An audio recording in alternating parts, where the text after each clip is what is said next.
സ്വാഗതം. നമ്മളിന്ന് ആർഥർ മില്ലറുടെ ആ പ്രശസ്തമായ നാടകം ഡെത്ത് ഓഫ് എ സെയിൽസ്മാൻ അതെടുത്ത് ഒന്ന് വിശദമായി നോക്കുകയാണ്. അതെ, വില്ലി ലോമൻ എന്ന ആ സെയിൽസ്മാന്റെ കഥ. ഒരുപാട് കാര്യങ്ങൾ പറയാനുണ്ടതില്. നമ്മുടെ ലക്ഷ്യം വളരെ ലളിതമാണ്. ഈ വില്ലി ലോമൻ, അയാളുടെ സ്വപ്നങ്ങൾ, പരാജയങ്ങൾ, പിന്നെ അയാളുടെ കുടുംബ ബന്ധങ്ങൾ, അതിലെ പ്രശ്നങ്ങൾ, ഇതൊക്കെ ഒന്ന് മനസ്സിലാക്കുക. മില്ലർ എന്തൊക്കെ കാര്യങ്ങളാണ് ഇതിലൂടെ പറയാൻ ശ്രമിക്കുന്നത് എന്നും നോക്കണം. ശരിയാണ്. കാരണം വില്ലി ഒരു സാധാരണക്കാരനാണ്. ഭൂതകാലത്തിലും വർത്തമാനത്തിലും ഒരുപോലെ പെട്ടുപോയ ഒരാൾ. അതെ, ഓർമ്മകളിലും യാഥാർത്ഥ്യത്തിലും. ശരി, അപ്പൊ നമുക്ക് നേരെ കാര്യത്തിലേക്ക് കടക്കാം. ആദ്യം വില്ലി ലോമൻ തന്നെ, അല്ലേ? തീർച്ചയായും, അയാളാണല്ലോ കേന്ദ്രം. 60കളിലുള്ള ഒരു സെയിൽസ്മാൻ. ജീവിതത്തിന്റെ അവസാനമെത്തിയപ്പോൾ ആകെ തളർന്നുപോയൊരു മനുഷ്യൻ. ശരിയാണ്. ജൂളിയിൽ പഴയപോലെ ശോഭിക്കാൻ പറ്റുന്നില്ല. ഓർമ്മകൾ ഇടയ്ക്കിടെ വല്ലാതെ അലട്ടുന്നുണ്ട്.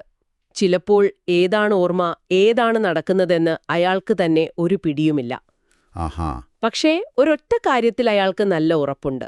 ജീവിതത്തിൽ വിജയിക്കണമെങ്കിൽ ആളുകൾക്ക് നിങ്ങളെ ഇഷ്ടപ്പെടണം. ഒരു വെൽ ലൈക്ഡ് പേഴ്സൺ ആകണം. അതെ അതെ, അവിടെയാണ് ശരിക്കും ആ പ്രശ്നത്തിന്റെ ഒരു പ്രധാന പോയിന്റ്. വെൽ ലൈക്ഡ് ആയാൽ എല്ലാം ശരിയാകും എന്നുള്ള ആ വിശ്വാസം. അതൊരു കാലത്ത് ശരിയായിരുന്നിരിക്കുമോ? ഒരുപക്ഷേ ഒരു പരിധിവരെ. പക്ഷേ ലോകം വല്ലാതെ മാറിപ്പോയി. ശരിയാണ്. കച്ചവടത്തിന്റെ രീതികൾ മാറി, ബന്ധങ്ങൾ മാറി. വെറും വ്യക്തിബന്ധം വെച്ച് മാത്രം കാര്യമില്ല. കണക്കുകൾ, ലാഭം, അതൊക്കെ പ്രധാനമായി. ഈ മാറ്റം വില്ലിക്ക് ഉൾക്കൊള്ളാൻ പറ്റിയില്ല. അയാൾ ഇപ്പോഴും ആ പഴയ ചിന്തയിലാണ്. കഠിനാധ്വാനം എന്നതിനേക്കാൾ ആളുകളെ കയ്യിലെടുക്കുന്നതാണ് വിജയമെന്നൊരു തെറ്റായ ധാരണ. അമേരിക്കൻ സ്വപ്നത്തിന്റെ ഒരു പിഴച്ച വ്യാഖ്യാനം പോലെ. കൃത്യമായി.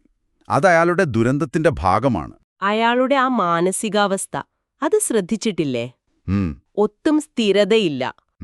ആ കാറിന്റെ വിൻഷീൽഡ് തുറന്നോ അടച്ചോ എന്നൊക്കെ സ്വയം സംസാരിക്കുന്നത് ഓർമ്മയില്ലേ? ഉണ്ട്. ഒരു നിമിഷം ദേഷ്യം, അടുത്ത നിമിഷം പഴയ ഓർമ്മകളിൽ സന്തോഷം. അതെ, ഈ ഒരു ചാഞ്ചാട്ടം, ഓർമ്മകളും യാഥാർത്ഥ്യവും ഇങ്ങനെ കൂടിക്കുഴയുന്നത്, അത് അയാളുടെ ഉള്ളിലെ ആ തകർച്ചയാണ് കാണിക്കുന്നത്. വെറുമൊരു പുറമേയുള്ള തളർച്ചയല്ല.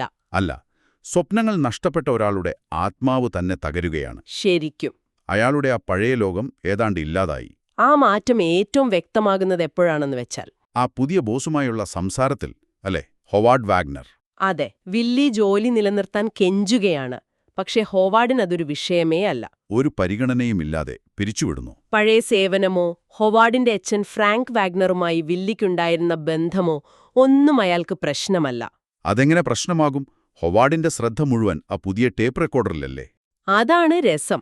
വില്ലി അവിടെ ഹൃദയം തകർന്ന് സംസാരിക്കുമ്പോ ഇയാളെ മെഷീനിൽ കളിച്ചോണ്ടിരിക്കുന്നു. വില്ലി ഓർക്കുന്ന പഴയ ബോസ് ഫ്രാങ്ക് വാഗ്നർ, അയാളൊരു രാജകുമാരനെപ്പോലെയായിരുന്നു എന്നല്ലേ പറയുന്നത്? അതെ, ജീവനക്കാരെ പേരെടുത്ത് വിളിക്കുന്ന, അവരുടെ കാര്യങ്ങളിൽ ശ്രദ്ധിക്കുന്ന ഒരാള്. ആ പഴയ ലോകം. വ്യക്തിബന്ധങ്ങൾക്ക് വിലയുണ്ടായിരുന്ന ഒരു കാലം. എന്നാൽ ഹൊവാർഡ് പുതിയ കോർപ്പറേറ്റ് ലോകമാണ്. കാര്യക്ഷമത, ലാഭം, ടെക്നോളജി, അവിടെ പഴയ കടപ്പാടുകൾക്ക് സ്ഥാനമില്ല. ഈ തിരസ്കാരം വില്ലിയെ ശരിക്കും തകർത്തു. കാരണം വെൽ ലൈക്ഡ് ആയാൽ രക്ഷപ്പെടാം എന്ന അയാളുടെ ജീവിതത്തിന്റെ അടിസ്ഥാന വിശ്വാസമാണ് അവിടെ ചോദ്യം ചെയ്യപ്പെട്ടത്. താൻ ഈ പുതിയ ലോകത്തിനാവശ്യമില്ലാത്തവനായി എന്ന തോന്നൽ. അതെ, കാലഹരണപ്പെട്ടു എന്ന ചിന്ത. അത് അയാളുടെ മാനസിക നിലയെ കൂടുതൽ മോശമാക്കി. എന്നാൽ ഈ അവസ്ഥയിലും അയാൾക്കൊരു താങ്ങുണ്ട്, ഭാര്യ ലിൻഡ. ലിൻഡ. നമുക്ക് ലിൻഡയെക്കുറിച്ച് സംസാരിക്കാം. ഒറ്റനോട്ടത്തിൽ വളരെ ക്ഷമയുള്ള, സ്നേഹമുള്ള, വില്ലിയെ എപ്പോഴും സപ്പോർട്ട് ചെയ്യുന്ന ഒരു സ്ത്രീയാണ്, അല്ലേ? അതെ. പക്ഷേ ലിൻഡയുടെ കഥാപാത്രം കുറച്ചുകൂടി സങ്കീർണമാണ്. എങ്ങനെ? അവർ വില്ലിയെ സ്നേഹിക്കുന്നുണ്ട്, സംരക്ഷിക്കുന്നുണ്ട്, അയാളുടെ മാനസികാവസ്ഥ മനസ്സിലാക്കി പെരുമാറുന്നു. കാറോടിക്കാൻ ബുദ്ധിമുട്ടാണെന്ന് പറയുമ്പോൾ അത് കണ്ണടയുടെ കുഴപ്പമാണെന്നോ മറ്റോ പറഞ്ഞ് സമാധാനിപ്പിക്കുന്നു. അതെ, ബിഫിനെക്കുറിച്ച് പറയുമ്പോഴും നല്ല വാക്ക് പറയുന്നു. പക്ഷേ ഒരു തരത്തിൽ ഈ സംരക്ഷണം വില്ലിയെ യാഥാർത്ഥ്യം നേരിടുന്നതിൽ നിന്ന് തടയുകയല്ലേ? അത് ശരിയാണ്. നാടകത്തിൽ ഒരിടത്ത് പറയുന്നുണ്ടല്ലോ, അവൾ അവനെ സ്നേഹിക്കുകയല്ല, ആരാധിക്കുകയാണെന്ന്. അയാളുടെ വീഴ്ചകളെ കാണാതിരിക്കാൻ ശ്രമിക്കുന്നു. എന്നാൽ അതിനപ്പുറം ലിൻഡയുടെ ഒരു ശക്തിയുണ്ട്, ഒരു നിശബ്ദമായ ശക്തി. ഉണ്ട്, തീർച്ചയായും. അയൺ റിപ്രഷൻ, വികാരങ്ങളെ പുറത്തു കാണിക്കാതെ ഉള്ളിൽ അടക്കി പിടിക്കുന്നൊരവസ്ഥ. ലിൻഡ ഒരു പരിധിവരെ അതാണ് ചെയ്യുന്നത്. വില്ലിയുടെ ഈ അവസ്ഥ കാണുമ്പോൾ മക്കളുടെ ഭാവിയോർത്ത് അവർക്ക് പേടിയില്ലേ? ഉണ്ടാവാതിരിക്കുമോ? പക്ഷെ അതെല്ലാം അവർ ഉള്ളിൽ ഒതുക്കുന്നു. വില്ലിക്ക് ലിൻഡ അയാളുടെ അടിത്തറയും താങ്ങുമാണ്. പക്ഷേ സ്വന്തം ദേഷ്യമൊക്കെ പ്രകടിപ്പിക്കുന്നത് ലിൻഡയോടാണ് താനും. അതെ, ആ ചീസിന്റെ പേരിലുള്ള വഴക്ക് ഓർക്കുന്നില്ലേ? അതൊരു ചെറിയ കാര്യം പോലെ തോന്നാം. പക്ഷെ വില്ലിയുടെ ഉള്ളിലെ ആ ഫ്രസ്ട്രേഷനൊക്കെ പുറത്തു വരുന്നത് ഏറ്റവും അടുത്ത ആളോടാണ്. ഒരു തരത്തിൽ ലിൻഡയുടെ ഈ പിന്തുണ അത് വില്ലിക്ക് യാഥാർത്ഥ്യം കാണാനുള്ള ഒരു അവസരം ഇല്ലാതാക്കുകയാണോ എന്നൊരു ചോദ്യവും വരുന്നുണ്ട്. ഇനി മക്കളിലേക്ക് വരാം. വില്ലിയും മൂത്ത മകൻ ബിഫും തമ്മിലുള്ള ബന്ധം, അതാണല്ലോ നാടകത്തിലെ ഒരു പ്രധാന ഭാഗം. ഏറ്റവും പ്രധാനപ്പെട്ട ഭാഗങ്ങളിലൊന്ന്. ഒരു കാലത്ത് അച്ഛൻ ഒരു ഹീറോ ആയിരുന്നു ബിഫിന്. High school football star. അച്ഛന്റെ എല്ലാ പ്രതീക്ഷയും അവനിലായിരുന്നു. അതെ, എന്നാൽ പിന്നീടോ? എന്താണ് സംഭവിക്കുന്നേ? ആ വലിയ വഴിത്തിരിവ്. ബിഫ് ബോസ്റ്റണിൽ വെച്ച് വില്ലിയെ കാണാൻ ചെല്ലുന്നു. അവിടെ വെച്ച് അച്ഛനെ വേറൊരു സ്ത്രീയോടൊപ്പം കാണുകയാണ്. ആ ഒരൊറ്റ കാഴ്ച അതോടെ എല്ലാം തകർന്നു. അച്ഛനെക്കുറിച്ചുള്ള ബിഫിന്റെ എല്ലാ ബഹുമാനവും വിശ്വാസവും പോയി. അതുവരെ അച്ഛൻ പറഞ്ഞ വഴിയെ നടന്നിരുന്ന ആളാണ്. ആ നിമിഷം മുതൽ ബിഫ് അതെല്ലാം തള്ളിക്കളഞ്ഞു.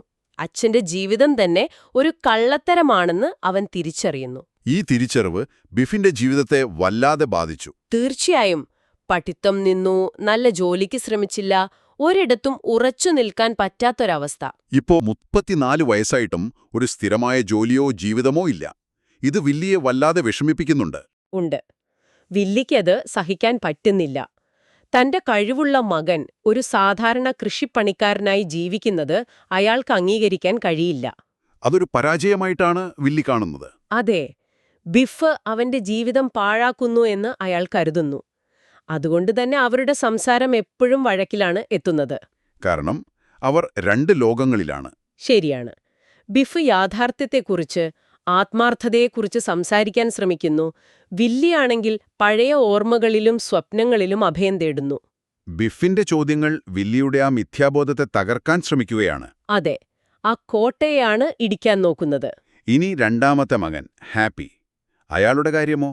അയാളെക്കുറിച്ച് അത്രയധികം ശ്രദ്ധ കിട്ടുന്നില്ലല്ലോ നാടകത്തിൽ. അതാണ് ഹാപ്പിയുടെ ഒരു ട്രാജഡി. വില്ലിയുടെ ശ്രദ്ധ എപ്പോഴും ബിഫിലായിരുന്നു. ബിഫിന്റെ വിജയത്തിലും പിന്നീട് അവന്റെ വീഴ്ചയിലും. ഹാപ്പി എപ്പോഴും ഒരു സൈഡ് ലൈനിലായിരുന്നു. അതെ, അച്ഛന്റെ ശ്രദ്ധ കിട്ടാൻ വേണ്ടി കൊതിക്കുന്ന, പക്ഷേ അധികം പരിഗണിക്കപ്പെടാത്ത മകൻ. അതുകൊണ്ടവൻ വേറൊരു വഴി കണ്ടുപിടിച്ചു. എന്താണത്? അച്ഛൻ കേൾക്കാൻ ഇഷ്ടപ്പെടുന്ന കാര്യങ്ങൾ പറയുക, സ്വയം വലുതാണെന്ന് നടിക്കുക, പെണ്ണുങ്ങളുടെ പിന്നാലെ നടക്കുക. ഒരുതരം ആഴമില്ലാത്ത ബന്ധങ്ങൾ. അപ്പോൾ വില്ലിയുടെ ആ വെൽ ലൈക്ഡ് ആകണമെന്ന തിയറിയുടെ ഏറ്റവും ഒരു പൊള്ളയായ രൂപമായി ഹാപ്പി മാറുന്നു. കൃത്യം. പുറമേയുള്ള ഭംഗിയിലും വിജയത്തിലും മാത്രം ശ്രദ്ധിക്കുന്ന, ഉള്ളിൽ സത്യസന്ധതയില്ലാത്തൊരു ജീവിതം. അത് വില്ലിയുടെ ദുരന്തത്തേക്കാൾ വലുതാണോ? ചിലപ്പോൾ അതേന്ന് പറയാം. കാരണം വില്ലിക്ക് ഒരു സ്വപ്നമെങ്കിലുമുണ്ട്. അത് സത്യമാണെന്ന് അയാൾ വിശ്വസിക്കുന്നു. പക്ഷെ ഹാപ്പിക്ക് അറിയാം താൻ അഭിനയിക്കുകയാണെന്ന്. ശരിയാണ്. അവൻ അച്ഛന്റെ തെറ്റായ മൂല്യങ്ങളെ അറിഞ്ഞുകൊണ്ട് തന്നെ പിന്തുടരുകയാണ്. എന്തിനാ? അച്ഛന്റെ അംഗീകാരം കിട്ടാൻ വേണ്ടി മാത്രം. ബിഫ് സത്യം തേടി നടക്കുമ്പോൾ ഹാപ്പി ഈ കള്ളത്തരത്തിൽ ജീവിക്കുന്നു. അതെ, വില്ലിയുടെ തലമുറയുടെ സ്വപ്നങ്ങളുടെ പ്രശ്നം അടുത്ത തലമുറയിലേക്ക് എങ്ങനെ പോകുന്നു എന്നതിന്റെ ഒരു ഉദാഹരണം കൂടിയാണ് ഹാപ്പി. ഈ കഥാപാത്രങ്ങളെപ്പോലെ തന്നെ പ്രധാനമാണ് നാടകത്തിലെ പ്രതീകങ്ങൾ, സിംബൽസ്. ആ വീട് തന്നെ നോക്കൂ, ലോമൻ കുടുംബത്തിന്റെ വീട്. ആ വീട്. ചുറ്റും വലിയ കെട്ടിടങ്ങൾ വന്ന് ഞെരുങ്ങി തീരെ ചെറുതായിപ്പോയൊരു വീട്. എന്താണത് സൂചിപ്പിക്കുന്നത്? ആ വീട് ലോമൻ കുടുംബത്തിന്റെ അവസ്ഥ തന്നെയാണ് കാണിക്കുന്നത്. ഈ മാറുന്ന ലോകത്തിനിടയിൽ, നഗര വളർച്ചയ്ക്കിടയിൽ അവർ ഒറ്റപ്പെട്ടുപോയി, ദുർബലരായി. ചുറ്റുമുള്ള കെട്ടിടങ്ങൾ ഒരു ഭീഷണി പോലെയാണ്. അതെ, മില്ലർ എഴുതുന്നുണ്ട് ആ കെട്ടിടങ്ങളുടെ ഓറഞ്ച് നിറത്തിലുള്ള കോപം നിറഞ്ഞ വെളിച്ചമെന്ന്. അത് വീടിന്റെ സ്വാഭാവികതയെ ഇല്ലാതാക്കുന്നതുപോലെ ഈ മാറ്റങ്ങൾ വില്ലിക്ക് ശ്വാസം മുട്ടലുണ്ടാക്കുന്നു. അമേരിക്കൻ സ്വപ്നം തകർന്നു, തങ്ങൾ കാലഹരണപ്പെട്ടു എന്നതിന്റെ ഒരു അടയാളം. തീർച്ചയായും. ആ വീടിന്റെ ഒരു പ്രത്യേകത കൂടിയില്ലേ? സ്റ്റേജിൽ അത് പൂർണ്ണമായി അടഞ്ഞ ഒന്നല്ല, ഭിത്തികൾക്കിടയിലൂടെ കാണാം. ഉണ്ട്. അത് വളരെ പ്രധാനപ്പെട്ട ഒന്നാണ്. ആ സുതാര്യത കാരണം നമുക്ക് വർത്തമാനകാലവും അതോടൊപ്പം വില്ലിയുടെ ഓർമ്മകളും അയാളുടെ സങ്കല്പങ്ങളും ഒരേ സമയം കാണാൻ പറ്റും. ഭൂതകാലവും വർത്തമാനവും അയാൾക്ക് വേർതിരിച്ചറിയാൻ പറ്റുന്നില്ല എന്നതിനും പഴയ കാര്യങ്ങൾ അയാളെ എപ്പോഴും പിന്തുടരുന്നു എന്നതിനും അത് അടിവരയിടുന്നു. അതെ. പിന്നെ മറ്റു ചില പ്രതീകങ്ങൾ. പണ്ട് ആ മുറ്റത്തുണ്ടായിരുന്ന എൽമു മരങ്ങൾ. എൽമു മരങ്ങൾ. അത് വില്ലിയുടെ ഓർമ്മകളിലെ ആ നല്ല പഴയ കാലമാണ്. പ്രകൃതിയോടിണങ്ങിയ സന്തോഷമുള്ളൊരു കാലം. അതെ. മക്കളോടൊപ്പം കളിച്ചത്, ആ തുറസായ സ്ഥലം, ഇന്നത്തെ ആ കോൺക്രീറ്റ് ലോകത്തിൽ നിന്ന് എത്ര വ്യത്യസ്തം. ആ നഷ്ടബോധം വില്ലിയെ വല്ലാതെ അലട്ടുന്നുണ്ട്. പിന്നെ പുല്ലാങ്കുഴൽ സംഗീതം. ഇടയ്ക്കിടെ കേൾക്കാമല്ലോ അത്. Flute music. അത് വില്ലിയുടെ അച്ഛനെയാണ് ഓർമ്മിപ്പിക്കുന്നത്. സാഹസികനായ പുല്ലാങ്കുഴൽ ഉണ്ടാക്കി വിറ്റിരുന്ന ആ അച്ഛൻ. അതെ. അലാസ്കയിലൊക്കെ പോയ ആള്. വില്ലിക്ക് ഒരിക്കലും എത്താൻ പറ്റാതിരുന്ന, ഒരു പക്ഷേ അയാൾ ആഗ്രഹിച്ചിരുന്ന കുറച്ചുകൂടി ലളിതമായ, സാഹസികമായ ഒരു ജീവിതത്തിന്റെ ഓർമ്മയാണത്. ഒരു കച്ചവടക്കാരനാകുന്നതിന് പകരം മറ്റെന്തെങ്കിലും ആകേണ്ടിയിരുന്നുവെന്നൊരു ചിന്ത. ഒരു വിദൂര സാധ്യത. പിന്നെ ലിൻഡ കണ്ടുപിടിക്കുന്ന ആ റബ്ബർ ഹോസ്, അതോർക്കുമ്പോൾ ഒരു പേടി തോന്നുന്നു. അത് വില്ലിയുടെ ആത്മഹത്യാ ചിന്തയുടെ ഏറ്റവും വ്യക്തമായ തെളിവാണ്. അവന്റെ നിരാശ എത്രത്തോളം വലുതാണെന്നത് കാണിക്കുന്നു. ലിൻഡ അത് കണ്ടുപിടിച്ചിട്ട് ഒളിപ്പിച്ചു വെക്കുന്നത് അയാളെ സംരക്ഷിക്കാനാണ്. പക്ഷേ ആ ഭീകരമായ സത്യത്തെ നേരിടാൻ അവൾക്കും പേടിയാണ് എന്നതും അത് കാണിക്കുന്നു. അവസാനം വില്ലിയുടെ സഹോദരൻ ബെൻ. അയാൾ ശരിക്കും ഉണ്ടായിരുന്ന ആളാണോ അതോ വെറും സങ്കല്പമോ? ബെൻ മരിച്ചുപോയ ആളാണ്. അയാൾ വില്ലിയുടെ ഓർമ്മകളിലും മിഥ്യാധാരണകളിലുമാണ് വരുന്നത്. എന്തിനാണ് വില്ലി അയാളെ സങ്കല്പിക്കുന്നത്? ബെൻ എന്നാൽ വില്ലിക്ക് കിട്ടാതെ പോയ വിജയമാണ്. 17-ാം വയസ്സിൽ കാട്ടിൽ പോയി 21-ൽ പണക്കാരനായി തിരിച്ചുവന്നു എന്നാ കഥ. അതത്ര വിശ്വസനീയമല്ലാത്തൊരു കഥയാണ്. അതെ. യാഥാർത്ഥ്യ ബോധമില്ലാത്ത, ഭാഗ്യം കൊണ്ടുണ്ടായ വിജയം. വില്ലി ബെന്നിനെ കാണുന്നത് സ്വന്തം ജീവിതത്തിലെ തെറ്റുകളെ ന്യായീകരിക്കാനാണ്. പിന്നെ അവസാനം ആത്മഹത്യ എന്ന ആ വലിയ തീരുമാനത്തിന് ഒരു തരം ധീരതയുടെ പരിവേഷം നൽകാൻ ബെന്നിന്റെ ഒരു അംഗീകാരം കിട്ടാൻ വേണ്ടി കൂടിയാണ്. ബെൻ പറയുന്നില്ലേ കാട്ടിലേക്ക് പോകുന്നത് ധൈര്യമാണെന്ന്. വില്ലി തന്റെ മരണത്തെയും അങ്ങനെ കാണാൻ ശ്രമിക്കുന്നു. അതൊരു അപകടം പിടിച്ച ചിന്തയാണ്. ബെൻ പ്രതിനിധീകരിക്കുന്നത് അമേരിക്കൻ സ്വപ്നത്തിന്റെ തന്നെ ഒരു ഡാർക്ക് സൈഡാണ്. നിയമങ്ങൾ നോക്കാത്ത, എങ്ങനെയെങ്കിലും വിജയം നേടുന്ന രീതി. വില്ലി തന്റെ ആത്മഹത്യയെ ബിഫിനെ ഇൻഷുറൻസ് പണം കിട്ടാനുള്ളൊരു ത്യാഗമായി, ഒരു സാഹസിക പ്രവൃത്തിയായി കാണാൻ ശ്രമിക്കുന്നു. അതിന് ബെന്നിന്റെ ഈ സാങ്കല്പിക സപ്പോർട്ട് അയാൾക്ക് വേണം. നാടകം അവസാനിക്കുന്നത് വില്ലിയുടെ ആത്മഹത്യയിലാണല്ലോ. ഇൻഷുറൻസ് പണം കിട്ടി, ബീഫ് രക്ഷപ്പെടും എന്നൊരു ദയനീയമായ പ്രതീക്ഷയോടെ. ഈ അവസാനം നമ്മളെ വീണ്ടും നാടകത്തിന്റെ പ്രധാന പ്രമേയങ്ങളിലേക്ക് എത്തിക്കുന്നു. തകർന്ന സ്വപ്നങ്ങൾ എത്രത്തോളം വിനാശകാരിയാണ് എന്നത്. അതെ. പിന്നെ വിജയം നേടാനുള്ള ആ സാമൂഹിക സമ്മർദ്ദം, അതൊരു വ്യക്തിയെ എങ്ങനെ തകർക്കാമെന്നത്. ഈ ഉപരിപ്ലവമായ മൂല്യങ്ങളിൽ കെട്ടിപ്പടുത്തൊരു സ്വപ്നം ഒരു കുടുംബത്തെ എങ്ങനെ നശിപ്പിക്കാം എന്നതും. ശരിയാണ്. വില്ലിയുടെ ആ അമേരിക്കൻ സ്വപ്നം അവസാനം അവനെയും അവന്റെ കുടുംബത്തെയും ഒരുമിച്ച് തകർത്തു. അപ്പോ ഇത്രയും സംസാരിച്ചതിൽ നിന്ന് നമുക്കെന്താണ് മനസ്സിലാക്കാൻ പറ്റുന്നത്? വില്ലി ലോമന്റെ കഥയെന്നത് ഒരു വ്യക്തിയുടെ മാത്രം കഥയല്ല. അല്ല, അത് അമേരിക്കൻ സ്വപ്നത്തെക്കുറിച്ചുള്ള ഒരു വിമർശനമാണ്. മാറുന്ന ലോകത്തിൽ സാധാരണ മനുഷ്യർ അനുഭവിക്കുന്ന ബുദ്ധിമുട്ടുകളുടെ കഥയാണ്. കുടുംബ ബന്ധങ്ങളിലെ സ്നേഹത്തിന്റെയും അതേസമയം സംഘർഷങ്ങളുടെയും കഥയാണ്. വില്ലർ ഈ പ്രതീകങ്ങളിലൂടെയൊക്കെ ഈ ആശയങ്ങളെ വളരെ ശക്തമായി നമ്മളിലേക്ക് എത്തിക്കുന്നുണ്ട്. തീർച്ചയായും. ഈ ചർച്ച നമ്മളെ ഒരു പ്രധാനപ്പെട്ട ചോദ്യത്തിലേക്ക് കൊണ്ടുവരുന്നുണ്ട്. എന്താണത്? പതിറ്റാണ്ടുകൾക്ക് മുൻപ് എഴുതിയ ഈ നാടകത്തിന്, ഈ വില്ലി ലോമന്റെ പ്രശ്നങ്ങൾക്ക് ഇന്നെന്തെങ്കിലും പ്രസക്തിയുണ്ടോ? വിജയത്തെക്കുറിച്ച് നമ്മൾ ഇന്നത്തെ കാലത്ത് ചിന്തിക്കുന്നത് എങ്ങനെയാണ്? അത് എത്രത്തോളം ആരോഗ്യകരമാണ്? ഈ ഭൗതിക നേട്ടങ്ങൾ, മറ്റുള്ളവരുടെ അംഗീകാരം, ഇതിൽ മാത്രം ശ്രദ്ധിക്കുമ്പോൾ യഥാർത്ഥ മൂല്യങ്ങൾ എവിടെ പോകുന്നു? അതെ. വില്ലി ലോമനെ തകർത്ത സമ്മർദ്ദങ്ങൾ ഒരുപക്ഷെ രൂപം മാറിയിട്ടുണ്ടാകാം, എന്നാലും ഇന്നും നമ്മുടെ സമൂഹത്തിലില്ലേ? ഉണ്ട്, തീർച്ചയായും. ആ സമ്മർദ്ദങ്ങളെ നമുക്ക് എങ്ങനെ നേരിടാൻ പറ്റും? ഇതൊക്കെ നിങ്ങൾ ഓരോരുത്തരും ഒന്ന് ആലോചിക്കേണ്ട വിഷയങ്ങളാണ്.